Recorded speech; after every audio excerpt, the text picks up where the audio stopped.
Kyle Kuzma and Andrew Wiggins. We can throw Jeremy Grant in there. Who else can we Let's throw Jeremy Grant in there. Let's throw Jeremy Grant in there. Make your pick.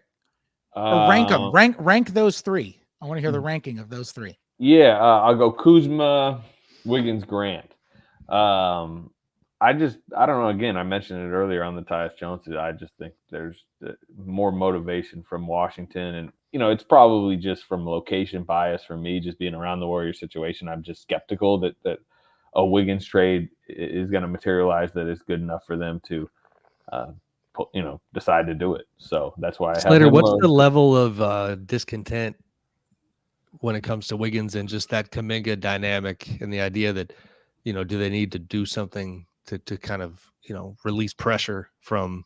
Well, the pressure has been released because Draymond Green came back playing really well, playing center, and unlocked this Wiggins Kuminga lineup that now they play together. Like Kuminga has been, while Wiggins has been playing next to him, been playing 35 minutes, 39 minutes, 34 minutes. Like, and there is no more organizational question on like, is it him or him? Like, it's Kuminga. Like, Kuminga is like leaped in their pecking order into the future. So a month ago, when Steve Kerr continued to have to believe he needed to decide between the two because every bit of lineup data said that they stunk on the court together, and too often, to some people's liking, he would choose Wiggins over Kuminga, including Kuminga's liking, as was made clear.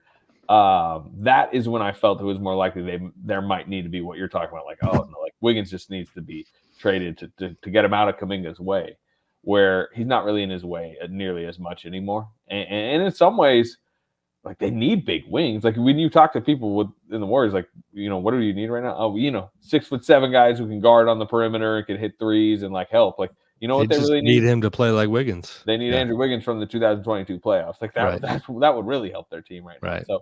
So, you'd be trading Andrew Wiggins to try to get what Andrew Wiggins used to be. And I just believe their hope, even if it's not even deluding, it's just like,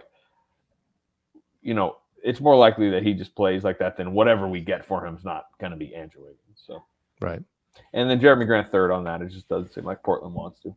Maybe I'm wrong though. Two guys, by the way, that I wonder. I don't have clarity on what the Kings have in the works right now, but Grant and Kuzma both being guys that have been on the radar before. Kuzma, I think, recently has been something that where I hear his name pretty close to the team and seems real, but I don't know how the Wizards are approaching those talks or that situation with any team in the league. But just as a add-on there, those are two guys I think the Kings would have interest in.